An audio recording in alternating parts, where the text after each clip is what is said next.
Story time. ये एक case study है, बट मैं आपको एक स्टोरी के हिसाब से सुनाती हूँ। नाम नहीं ले सकती बिकॉज ये कॉन्फिडेंशियल रहता है, एज नहीं बता सकती। ठीक है। तो जब मैं आरआई से अपना पढ़ाई कंप्लीट करके, डिप्लोमा कंप्लीट करके केवी में इंटर्नशिप कर रही थी 3 मंथ के लिए, उस टाइम का बात है ये।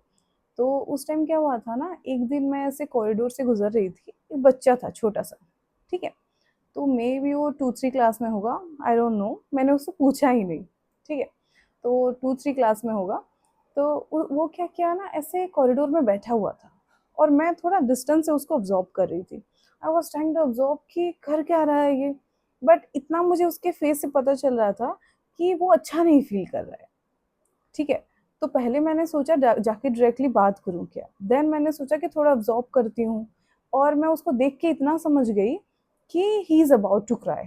बट वो थोड़ा मेच्योर बनने की कोशिश कर रहा है, अंदर से बैटल एक लड़ रहा है खुद से कि नहीं, मुझे नहीं लड़ना, नहीं रोना है, मुझे कंट्रोल करना है इमोशंस को, जो भी उसके थॉट्स रहे हैं। बट उसके आंखों में आंसू थे बट गिर नहीं रहे थे, वैसा कंडीशन था उसका, जो भी इश्यूज थे उसके। ठीक है। तो मैं जब उसको थोड़ा सा ऑब्जॉर्व करी और उसके पास गई, मैं फिर उससे बात करी। तो पहले मुझे इतना समझ में आ गया कि बच्चा इंट्रोवर्ट है बहुत, वो बात नहीं करेगा इतना इजीली। मैं जब गई तो वो थोड़ा डर गया पहले, क्योंकि एक रहता है ना, काउंसलर हो या फिर नर्स हो या टीचर हो, बच्चे स्कूल में आपका प्रेजेंस जब देखते हैं थोड़ा डर जाते हैं। तो उनको वो कंफर्ट जोन आपको पहले देना पड़ेगा, और रेपो एस्टेब्लिश करना पड़ता है। तो थोड़ा मैं जब उससे बात करी, थोड़ा सा लाइक 1-2 मिनट कन्वर्सेशन के बाद, फिर मैंने उससे पूछा क्या हुआ, तो उसको कुछ तकलीफ थी। ठीक है। तो उसके जो दोस्त थे, जो उसको नहीं पसंद करते थे, क्लासमेट बोल सकते हो, वो लोग उसको बुली कर रहे थे।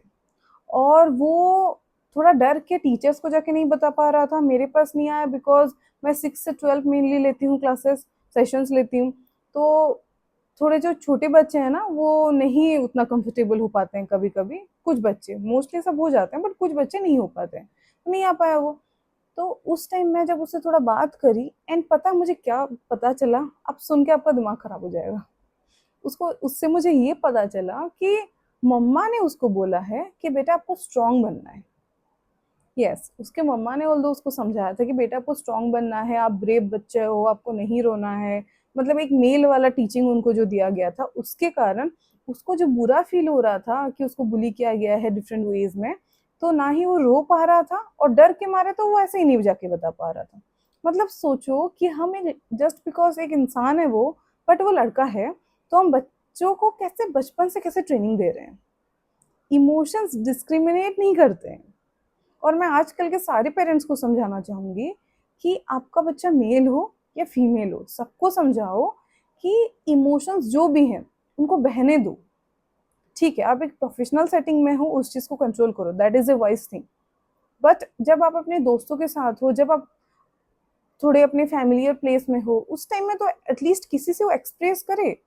और ऑफिस में हो या कोई भी जगह में, हर जगह में हमारे लिए कोई ना कोई क्लोज पर्सन हमेशा रहता ही है, हम एटलीस्ट कॉल तो कर सकते हैं ना, कुछ भी कर सकते हैं हम। बच्चे को ट्रेनिंग दो कि वो अपने इमोशंस एटलीस्ट आपके साथ शेयर करे, या कोई टीचर या काउंसलर के साथ वो कंफर्टेबल होकर शेयर कर पाए। आप घर से अगर ये चीजें बताओगे कि बेटा तुम लड़के हो, तुम रो नहीं सकते, बेटा तुम लड़के हो, तुम किसी को ऐसे अपना इमोशंस शेयर नहीं कर सकते, then that's a wrong thing.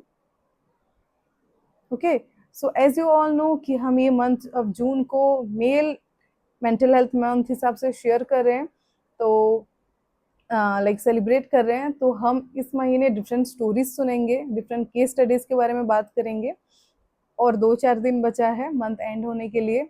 Already हमने 2 एपिसोड देखा है, तो हम कुछ शॉर्ट्स अभी देखेंगे कि कैसे बॉयज इस चीज में ट्रैप्ड हैं कि वो एक मेल है और वो ये चीजें नहीं कर सकते, वो चीजें नहीं कर सकते, और हम बोल रहे हैं कि बस फीमेल सफर करते हैं। देखो,